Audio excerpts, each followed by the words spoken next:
Millions of people die in the developing world due to a lack of affordable, reliable energy. Energy poverty is even becoming more common in the developed world due to high energy prices caused by the switch to low-yield energy sources like wind and solar in some areas.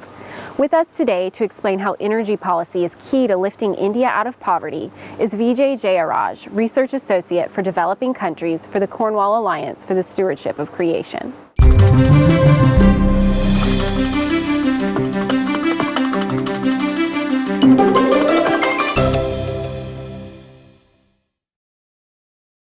Vijay, why is India's economic development so central to lifting these people from persistent poverty? Well, economic development creates jobs and is the only means for improving the livelihood of the 300 million who lack the basic necessities of life. Any other means of help, such as charity or social welfare programs, cannot achieve long-term improvement in the livelihood of these people. Economic growth advances living standards and reduces poverty.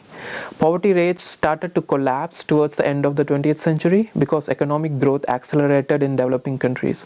For example, 13% of world's population live below the international poverty line of $1.90 a day now, down from 37% in 1990.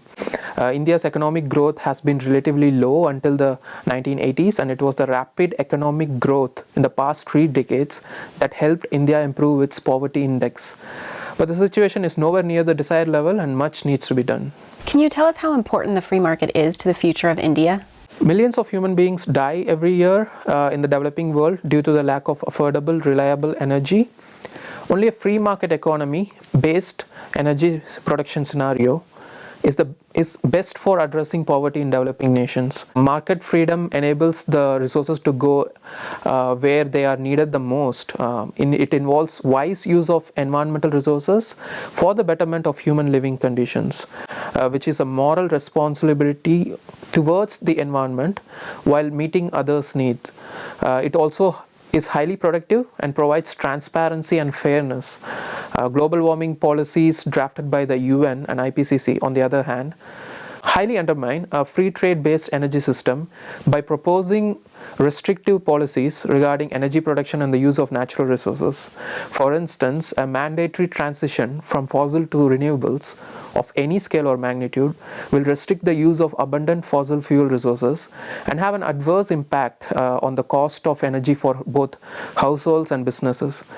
Renewables will also require more investment and more maintenance costs, in addition to consuming more resources to generate a small proportion of energy generated by the fossil resources at a lesser cost. What is one thing that India must have to finally lift its people out of poverty?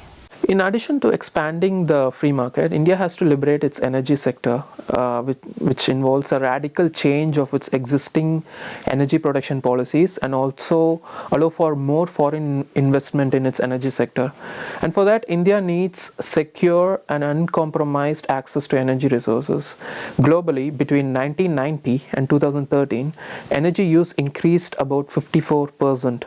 In the case of India, and the case of India is comparable to that of the West before the Industrial Revolution. Coal is the country's most abundant, affordable, and reliable source of energy. But India has an advantage compared with the West.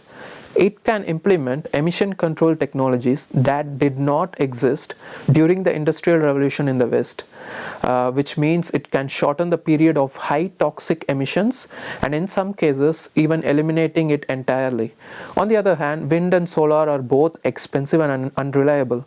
The country also needs to develop its nuclear energy sector, and I believe they are moving in the right direction with an increasing number of agreements being made to increase its nuclear capacity, such as the one with Japan in the November of 2016. To learn more about the Cornwall Alliance for the Stewardship of Creation and our work in energy, development, poverty alleviation, and the environment, go to www.cornwallalliance.org and www.earthrisingblog.com. You can also learn more about biblical environmental stewardship by ordering our Resisting the Green Dragon book and DVD set, or our documentary, Where the Grass is Greener, Biblical Stewardship versus Climate Alarmism, on our online store. You can also follow us on Facebook at Cornwall Alliance and Twitter at Cornwall Steward.